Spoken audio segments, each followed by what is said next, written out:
A leader is not one type of person, and there is no one way to define leadership. This idea is the cornerstone of my leadership philosophy. I believe that different types of leaders offer various strengths and need support in different areas, and you don't need a title to be a leader.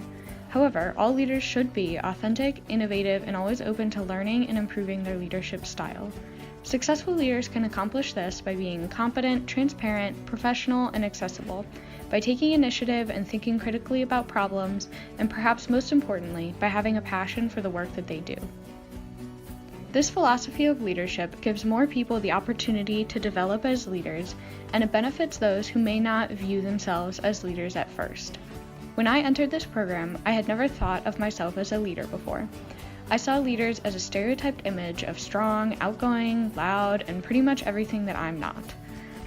Luckily, my philosophy is also very flexible, and the idea of constantly learning and improving your style of leadership is essential. As a first year in this program, I had a lot of competency building to do. I had never pictured myself in higher education up until my senior year in college, and had very little experience working in an office. In the Alumni House, I was able to learn basic skills and apply my love of organization to event planning. And in our courses, I learned about higher education and began shaping how I viewed leadership. When we were first challenged to visualize our leadership philosophy, I struggled a lot and responded by focusing on proving, mostly to myself, that introverts could be leaders too.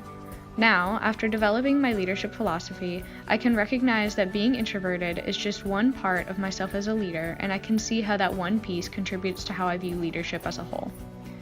A final strength of my leadership philosophy is that being accessible, transparent, and open to change creates an environment where followers feel valued and comfortable coming forward with concerns as well as with new ideas.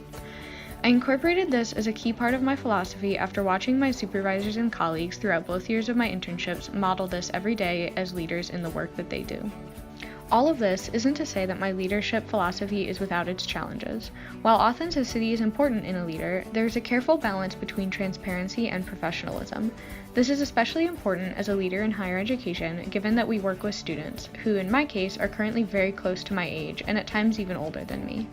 Luckily, my time working with alumni engagement gave me valuable experience presenting myself as a professional to alumni, some of whom were more than 50 years older than me.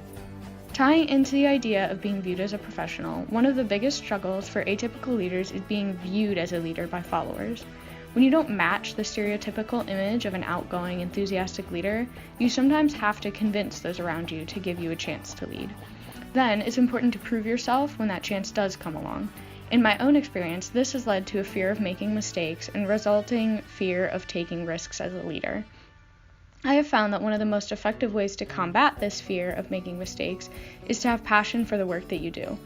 When you have a passion for something, the desire to improve the work you're doing outweighs the fear of making a mistake and pushes you to take more risks. And so for me, passion may be the most important aspect of leadership. I may not have known it in the fall, but my second year in this program was going to be all about discovering my passion.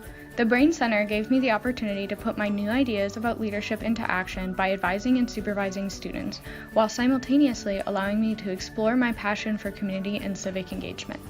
From the moment I decided to go into higher education, I knew that for me, it meant supporting generations of students that would go on to do incredible things and make our world a better place.